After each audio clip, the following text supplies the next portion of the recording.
Let's explore the Moon Dust Tarot by Florance, Saul, also known as Anti-Flow. Anti-Flow. This deck was released in November 2023 by Watkins Publishing. Feels like one of the perfect decks to use in February because it is so magical. So the guidebook for this deck is really beautiful. Each tarot card is accompanied by a short poem or prose, which I absolutely love. I find the poems are wonderfully paired with their tarot card. The only small thing I will note is that I wish they quoted the poet. Also, the back of these tarot cards is absolutely stunning. Back to the poems though, I do wish that they quoted them because maybe other people inherently know where the quotes originated from, but as someone who is not very well versed in poetry or quotes generally, it would be really nice to have the original source. I also tried Googling some quotes in the deck to find resources and just some names to the poems, but I did have a hard time finding some of them. For example, the Knight of Pentacles, it says night vision, night light, and I tried looking that up, but I can't seem to find anything regarding that saying. And perhaps the author even made it up, which is great, but I just wish I knew. That is such a very minor thing, but it is something that I just wanted to point out. As for the deck itself, this is a 78 card tarot deck with these beautiful gold edges, and they're bigger than a standard tarot deck. I think they're more like an oracle deck size. The cards themselves are super luxe, high quality, beautiful, like a really gorgeous deck for sure. One thing I didn't realize until I was reading the guidebook is that this tarot deck is channeled and inspired by Ishtar. Ishtar is the ancient Mesopotamian goddess who is associated with love,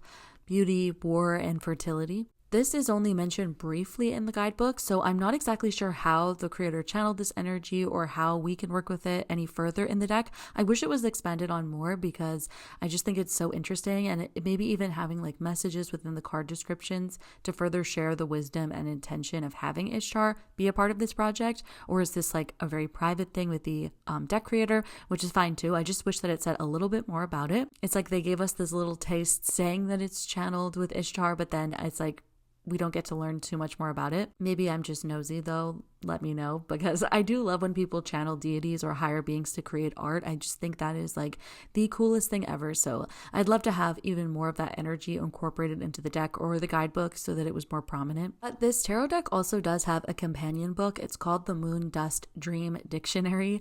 And so perhaps in that text, it explores more about Ishtar and the intention of the tarot deck. I'm not sure exactly. But again, just like a small sort of maybe inconsistency. I don't know if I'd call it an inconsistency, but just something I was curious about, I suppose. Some of you might know this tarot deck because it actually was first a free tarot resource on Anti-Flow's website. It actually still is up there as a free resource. You can go and spin the tarot wheel and receive a free reading, which is super cute. And I didn't know much about Anti-Flow before this deck, I don't think, before I was looking into this, but she's been really like working since 2007 on sharing dream interpretations, psychic messages, and basically just teaching and helping with these sacred teachings. So her website is super cool. There's a lot of stuff on it from palmistry, astrology, and then obviously a lot of stuff about dreams as well. If you followed me for a long time, you might know that what the gateway for me for spirituality was actually doing dream interpretation and dream meanings. I was heavily interested in like astral travel, out-of-body experiences, and I was looking up the AZ dictionary for dream meanings and symbolism all the time. It's actually kind of funny that I was so interested in dream symbolism, and now I really focus a lot on charm casting, where I incorporate a lot of my own meanings of